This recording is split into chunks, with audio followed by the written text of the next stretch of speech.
What's up, guys? Mark Drumheller here with the Sharp app talking XFL Futures. Now we're getting into week 9. We have one more week of the regular season. Then we have the playoffs. 4 teams qualify for the playoffs. And we want to look at the futures market to see, is there an edge out there? What team is the best value? And that team is, without a doubt, the Seattle Sea Dragons, which you can still get at a great price, 5-1 in a lot of spots. I think the Sea Dragons are the best team, and I'm going to tell you why.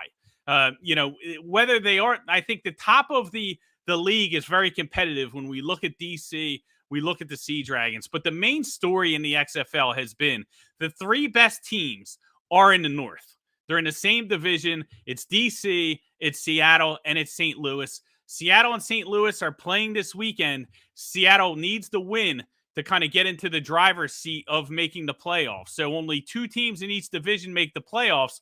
So even though the North Division has 3 of the best teams, one of them is going to be sitting home in the postseason, right? So when we look at the futures market and we look at the board, it doesn't really reflect how strong the North Division is compared to the South, right? DC is the favorite, rightfully so, 7-1 on the season, just beat Seattle by 1 point. They're the favorites at plus 160. The Houston Roughnecks are second, have the second shortest odds at plus 260. St. Louis plus 400, and then Seattle at plus 500. And I think that it's mispriced here when you look at Seattle.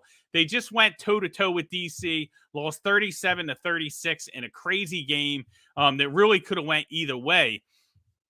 And you look at the difference in the value, DC plus 160, Seattle plus 500. Too big of a gap to me. And I think that opens up the opportunity for us to bet Seattle. Now, listen, I have some futures from the beginning of the year. Seattle at some great prices, 7-1, 8-1, along those lines. I think before the season started, I got them at 4.5-1. If you're like me and have that type of ticket, here's a chance to get a little bit of a better price and double down. I think it's worth it. I think this is a 2-horse race between Seattle and DC. It's going to be a coin flip at the end. Whoever comes out of that North Division is going to win the XFL championship.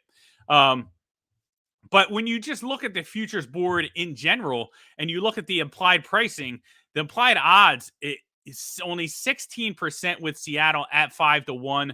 I think that is way too low.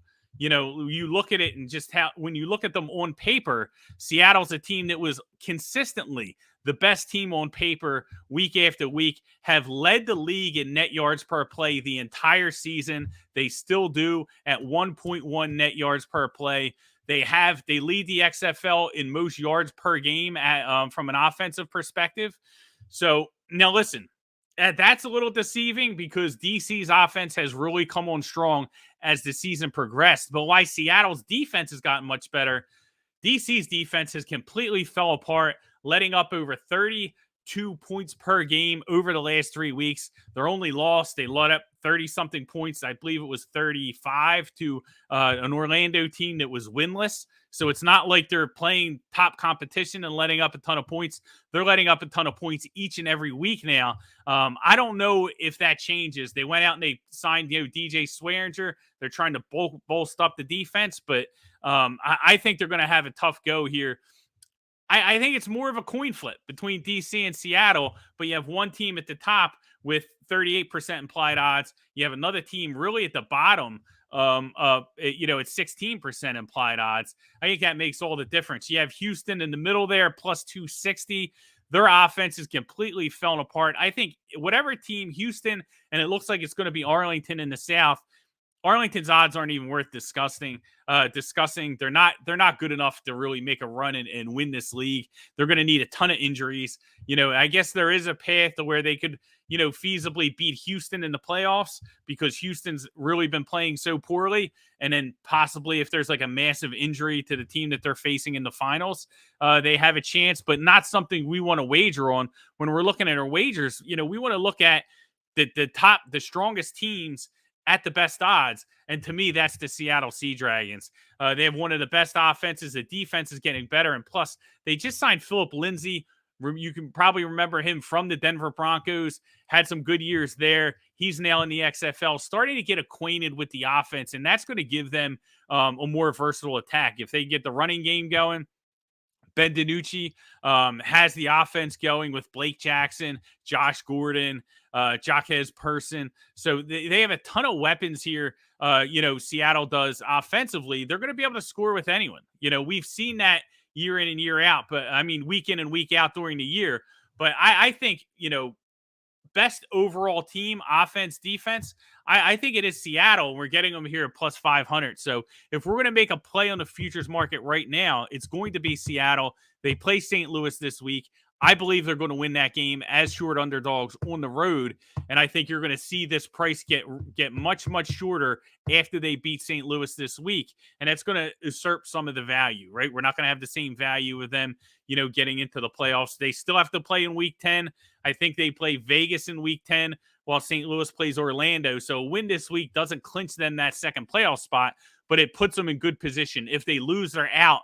And then it's going to be a 2-horse race between DC and St. Louis. Still some good value on St. Louis at plus 400. But when you look at that team, offensive lines in shambles, quarterback's hurt, got a hurt shoulder, can't stop the run. DC ran for, I think it was close to 300 yards on them when they played them last. So I don't think St. Louis is really a viable option in the futures market. I think there's two bets to make. You either bet DC if you think that they're going to be good enough to win. You take them, you get them a little bit of plus money here, plus 160, or you take a shot with Seattle at plus 500. I think there's much more better value with the Sea Dragons, and I think it's a real possibility they win this whole thing. So I will check back with an update with you guys after next week. We'll see how the futures odds move. We'll see if there's any bets to make before we get into the final week 10, and then again as we get into the playoffs as well. But for right now, the best value, this is a misprice in the market with Seattle at 5-1 at plus 500. Make sure you download the Sharp app. Enjoy the fun. We're going to have bets out there all throughout the playoffs. We'll see you guys next week.